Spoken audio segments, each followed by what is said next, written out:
زر نہ ہو اور اس کا کوئی کاروبار ہو، نہ ہی اس کا کوئی کاروبار ہو، تو یہ ہے فقیر. سب سے پہلے یہی حقدار ہے، محتاج ہے، ضرورت مند ہے، اس کے پاس دولت نہیں، مال و دولت نہیں، کوئی زر نہیں، تو اور نہ اس کا کوئی کاروبار ہو، تو وہ اور خستہ حال ہو، خلاش ہو اور خستہ حال ہو، تو سب سے پہلا مستحق یہی ہوگا. دوسرا ہے مسکین.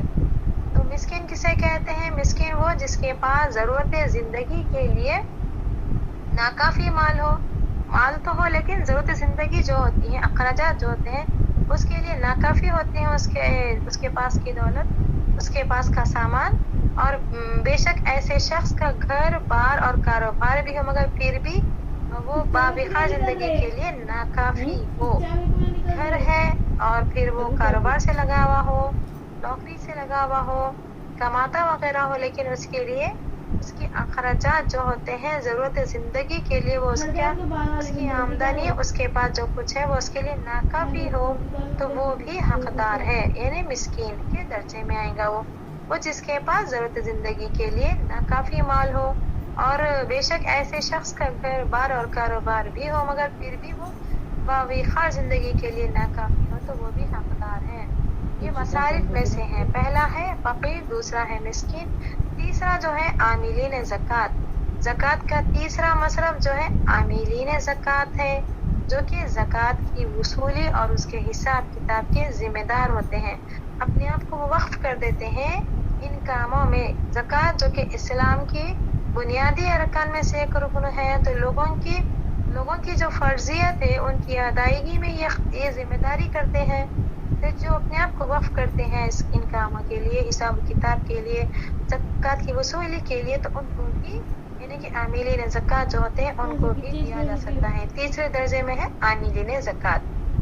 پہلا ہے فقیر، دوسرا مسکین، تیسرا ہے عاملین زکوٰۃ، یعنی کہ زکوٰۃ وصول کرنے والے، حساب کتاب کرنے میں اپنے آپ کو وقف کر دینے والے جو ذمہ دار ہوتے ہیں ان کو بھی زکوٰۃ. چوتھا جو ہے تالیف قلب، یعنی کہ ایسے کافر کو زکوٰۃ یا پیسے وغیرہ یا مال دیا جا سکتا ہے جس سے یہ امید ہو، توقع ہو کہ وہ مال لے کر مسلمان ہو جائے گا، یعنی اس کے دل کو نرم کرنے کے لیے کہ وہ مسلمان ہو جائے گا اور اہل ایمان کے دفاع میں تعاون کرے گا. تو اس کے علاوہ یہ بھی، اور دوسرا نو مسلم جو ہوتے ہیں، جو اسلام میں داخل ہوتے ہیں، تو ایسے لوگوں کے اسلام پر پختہ ہونے کے لیے زکوٰۃ کا مال دیا جا سکتا ہے.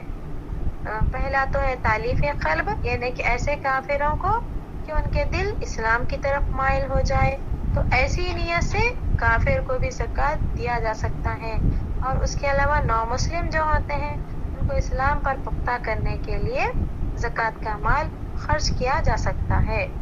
اور پانچواں جو مصرف ہے وہ ہے گردنیں آزاد کرانے میں. اب ان لوگوں کی آزادی کے لیے ہے جو غلام ہیں، یعنی کہ آج کل تو غلامی کا سلسلہ نہیں رہا، تو وہ لوگ جو دشمن کی قید میں ہوں یا وہ جن کی آزادی کے لیے مال خرچ کیا جا سکتا ہے، ایسے لوگ گردنیں آزاد کرنے کے حکم میں آتے ہیں. اور چھٹا جو ہے وہ ہے ادائے قرض، یعنی کہ مقروض لوگوں کو خرچ کے بوجھ سے نجات دلانے میں زکوٰۃ کا مال خرچ کیا جا سکتا ہے، زکوٰۃ ان کو دی جا سکتی ہے. مقروض جو ہے غریب ہو، فقیر ہو، بے روزگار، زکوٰۃ کی اس مد میں سے اس کا قرض ادا کیا جا سکتا ہے. تو ایسے قرض دار جو کہ ضرورت مند ہو، بے روزگار ہو، فقیر ہو، غریب ہو، تو ایسے لوگوں کو زکوٰۃ کی اس مد میں سے اس کا قرض ادا کیا جا سکتا ہے. ساتواں جو مصرف ہے وہ ہے فی سبیل اللہ، یعنی کہ اللہ کی راہ میں. اس سے کیا ہے؟ اس سے جہاد کی جملہ ضرورتوں کو پورا کیا جا سکتا ہے اللہ کی راہ میں، یعنی کہ جہاد کے سلسلے میں جو ضرورتیں ہوتی ہیں اس کو پورا کیا جا سکتا ہے، اسلحہ خریدا جا سکتا ہے، تربیت جو مجاہدین ہوتے ہیں ان کی خوراک کے لیے، ان کے لباس وغیرہ کے لیے، ان کے علاج معالجے پر بھی زکوٰۃ کا مال خرچ کیا جا سکتا ہے.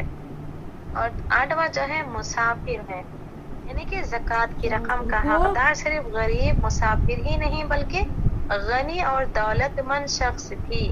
اگر دوران سفر جو ہے زاد راہ جو سفر کا سامان ہوتا ہے اور دیگر سفری جو ضروریات کا محتاج اگر وہ ہو جائے مسافر تو اس پر بھی زکوٰۃ کی رقم خرچ کی جا سکتی ہے، اگرچہ کہ وہ دولت مند ہو، غنی ہو، دولت مند شخص ہو، غنی شخص ہو، لیکن وہ حالت سفر میں ہو تو سفری ضرورت کا اگر وہ محتاج ہو جائے، اس کے پاس زیادہ راہ کی کوئی کمی ہو جائے، سفری ضروریات کی کچھ کمی ہو جائے تو اگر وہ محتاج ہوتا ہے تو اس پر زکوٰۃ کی رقم خرچ کی جا سکتی ہے تاکہ وہ منزل تک باوقار طور پر پہنچ سکے۔ زکوٰۃ کے جو غیر مستحق لوگ ہوتے ہیں، مستحق لوگ زکوٰۃ کے مصارف ہم نے جانے ہیں، اب ہم دیکھتے ہیں کہ زکوٰۃ کے غیر مستحق لوگ تو نبی صلی اللہ علیہ وسلم کی آل کے لیے زکوٰۃ حلال نہیں۔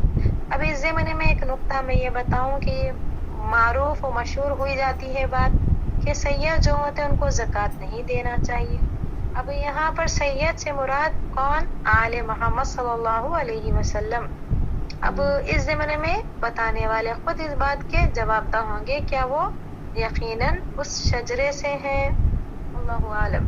تو یہاں پر تو مسئلہ کیا ہے کہ نبی کریم صلی اللہ علیہ وسلم کی آل کے لیے زکوٰۃ حلال نہیں اور غیر مسلموں کو زکوٰۃ دینا جائز نہیں۔ گھر میں کام کاج کرنے والے نوکر جو غیر مسلم ہوں یا ملنے جلنے والے لوگ جو غیر مسلم ہوں ان کو زکوٰۃ کا پیسہ نہیں دینا چاہیے۔ زکوٰۃ دیتے وقت یہ جاننا چاہیے کہ ہم جو زکوٰۃ دے رہے ہیں کیا ہماری زکوٰۃ قبول ہوتی ہے۔ زکوٰۃ ایک عبادت ہے، نماز پڑھ لیا نہیں دیکھا جائے گا، نماز کو ہم نے صحیح پڑھا کیا وہ دیکھا جائے گا، ویسے ہی ہم نے زکوٰۃ دے لیا نہیں، زکوٰۃ کیا ہماری قبول ہو رہی ہے۔ زکوٰۃ لینے والا نہیں، زکوٰۃ دینے والا جواب دہ ہوگا، اسے سوچ کر دیکھ کر دینا چاہیے اور اسے یہ فکر کرنا چاہیے کہ میں نے جو زکوٰۃ دی کیا میری قبول ہوئی۔ جس طرح کہ ہم نماز پڑھتے ہیں تو ہمیں فکر ہوتی ہے کہ ہم صحیح نماز پڑھیں، ہم روزہ رکھتے ہیں تو ہمیں فکر ہوتی ہے کہ ہم روزے کے صحیح مسائل کے مطابق ہم روزہ رکھیں، ویسے ہی زکوٰۃ ادا کر دینا کافی نہیں۔ زکوٰۃ کو ادا کرتے وقت غور و فکر کرنا، پوری توجہ دینا، مسائل کو جاننا، صحیح مصارف میں صحیح جگہوں پر صحیح طریقے سے زکوٰۃ نکالنا ضروری ہے تاکہ ہماری زکوٰۃ قبول ہو جائے، عند اللہ ہم مسئول نہ ہوں اس مسئلے میں۔ تو غیر مسلموں کو زکوٰۃ دینا جائز نہیں۔ اسی طرح غنی اور صحت مند آدمی کو زکوٰۃ دینا جائز نہیں۔ غنی ہوتے ہیں، ضرورت مند نہیں ہوتے، مالدار ہوتے ہیں اور صحت و عافیت والے ہوتے ہیں، صحت مند ہوتے ہیں، ایسے لوگوں کو زکوٰۃ دینا جائز نہیں، یعنی وہ محنت کر سکتے ہیں، اگر غنی بھی نہ ہو تو وہ محنت کر سکتے ہیں، ان کو زکوٰۃ نہیں دینا چاہیے۔ والدین، اولاد اور بیوی کو زکوٰۃ دینا جائز نہیں۔ والدین یعنی کہ چاہے لڑکی ہو یا لڑکا ہو، یعنی کہ بیٹی یا بیٹا، دونوں بھی اپنے والدین کو زکوٰۃ نہیں دے سکتے۔ ایسے ہی والدین اپنی اولاد پر زکوٰۃ کا پیسہ خرچ نہیں کر سکتے، نہ ہی ماں نہ ہی باپ، اور اسی طرح سے بیوی کو شوہر جو ہے اپنی بیوی پر زکوٰۃ کا پیسہ خرچ نہیں کر سکتا، البتہ بیوی اپنے شوہر پر کر سکتی ہے۔ وہ اشیاء جن پر زکوٰۃ واجب ہے، اب زکوٰۃ کب واجب ہوگی؟ اس مسئلے میں سونا ہے جس کا نصاب جو ہے 7.5 تولے ہے، اور چاندی جس کا نصاب 52.5 تولے،